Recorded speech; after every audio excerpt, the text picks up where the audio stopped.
Eh bien, yo tout le monde, j'espère que vous allez bien. Donc aujourd'hui, on se retrouve pour une nouvelle vidéo.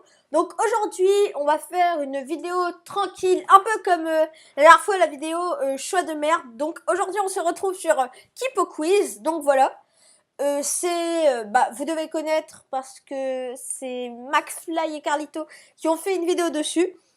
Donc moi j'avais envie, en fait je vais pas vous mentir, je ne savais pas trop quoi faire pour la vidéo de cette semaine.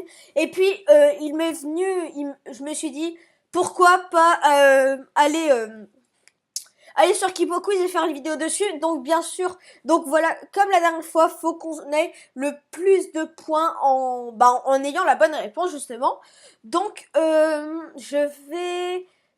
alors pour ceux qui connaissent pas Kipo Quiz, je pense que vous connaissez. En fait, c'est un jeu, plutôt un site, donc kipoquiz.com, qui regroupe plein de questionnaires sur divers sujets. Donc voilà, il y a le Canada, les États-Unis, tout ça. Et donc là, par exemple, les drapeaux. Donc je pense qu'on va commencer avec les drapeaux. Donc tac, jouer. Je sais pas du tout. Longueur du jeu, jouer. 10 questions. Donc voilà, j'ai pas envie d'avoir de pub. Donc l'Union Jack du Royaume-Uni apparaît sur 5 drapeaux nationaux. Je sais pas. Faux. Yes, faux. Donc voilà.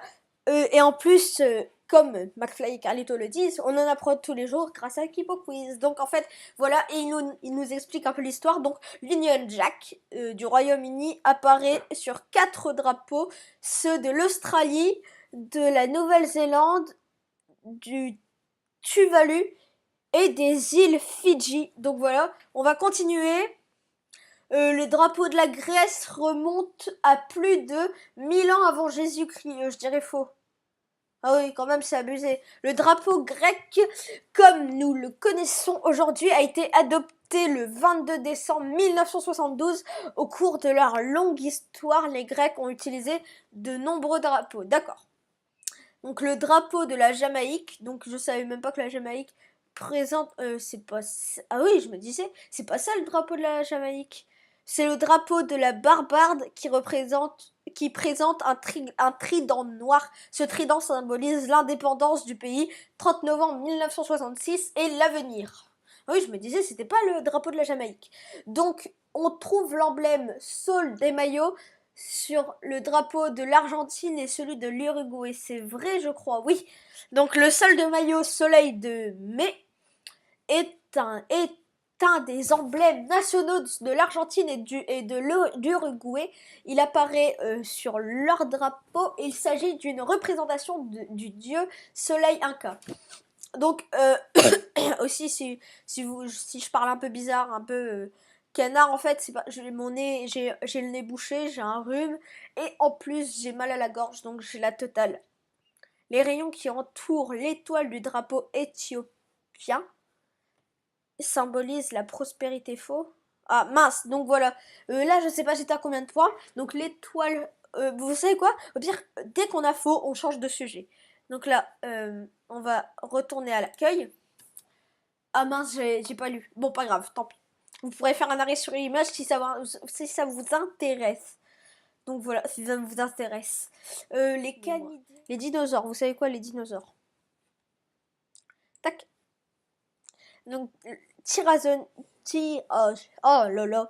Tyrannosaurus Rex pouvait avaler 230 kg de viande en une seule bouchée. Vrai?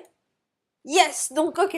L'un des plus redoutables prédateurs que la Terre a connu pouvait engloutir plus de 230 kilos de viande en une seule bouchée, c'est incroyable. Le mot dinosaure vient du latin et signifie monstre vert. Vrai, ah mince. Le mot dinosaure vient du grec et signifie terrible lézard. Ils ont été baptisés ainsi à cause de la similitude entre leurs os et ceux du lézard. Ah pardon. Ah. Les premiers scientifiques qui ont découvert leurs fossiles croyaient avoir trouvé les restes de reptiles géants inconnus. Ok, donc on retourne à l'accueil. L'accueil. Donc je scroll. Je regarde là, il y a quoi? Léonardo de Vinci, ça va. Je pourrais peut-être y arriver là. On en apprend tous les jours. A inventé le concept du char d'assaut, c'est vrai. Oui, Léonard de Vinci a esquissé les plans du premier char d'assaut, c'est vrai, oui, je l'avais appris en cours. Son engin permettait à 8 soldats de tirer des coups de feu en restant à l'abri d'une structure blindée mobile. Léonard de Vinci a dessiné les plans de la vis aérienne, l'ancêtre de l'hélicoptère, c'est vrai. La vis aérienne, donc c'est ce qu'on voit souvent dans les films. C'est le premier engin volant construit par l'homme, est une des machines imaginées par Léonard de Vinci. Il s'agit d'un aéronef à hélice à vol vertical. Certains la présentent comme le précurseur de l'hélicoptère. Oui, pour ceux qui savent pas, genre Léonard de Vinci, on pense que c'est juste le gars qui a peint une peinture, la Joconde, qui a rien fait d'autre en fait. Non, à la base, Léonard de Vinci, je vous raconte mon cours en fait. Léonard de Vinci a commencé par être sculpteur, il était aussi ingénieur, il a inventé plein de machines comme la vis aérienne avant et c'est à peu près vers le milieu de sa vie qu'il a fait la Joconde. Donc voilà. Mais il est plus ingénieur que peintre. Donc, le 30 décembre 1956, un visiteur lance une pierre sur la Joconde. Ça, je sais pas. Oh, faux. Oh non. Le 30 décembre 1956, un vandale lance une pierre sur la Joconde. Le projectile brise le verre protecteur et atteint le tableau dans la partie inférieure du bras à la hauteur du coude. Ah, mince. Oh, vous savez quoi, je continue. Léonard de Vinci était végétarien, vrai. Yes. Était végétarien par refus de nuire aux animaux. Léonard de Vinci est né à Milan, vrai. Non, faux. Oh, Léonard de Vinci est né à Vinci. Bah oui, c'est vrai. À Vinci est une petite ville proche de Florence en Italie. Vous savez quoi? On va aller jusqu'à la fin et ça sera tout pour cette vidéo. Léonard de Vinci vivait à l'époque du Moyen-Âge. Faux. Il est à l'époque de la Renaissance, donc 15e, 16e siècle. En fait, plusieurs le considèrent comme l'incarnation de la Renaissance. C'était un humaniste, si je me trompe pas. La Joconde, en 1911, la Joconde, vrai? Yes!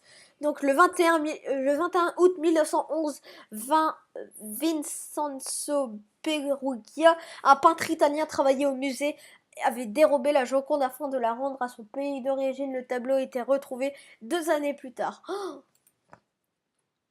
Léonard de Vinci a utilisé des pigments de couleur très opaques pour peindre la Joconde. Vrai?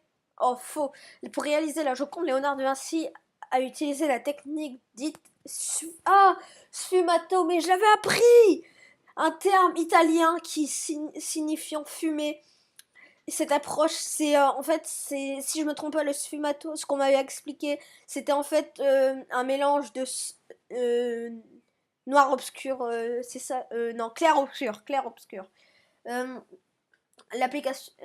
cette approche artistique privilégiait l'application successive de minces couches de peinture translucide plutôt que des pigments opaques. C'était oui, le clair obscur, c'est ça. Léonard de Vinci a consacré 3 ans à la réalisation du David. Vrai?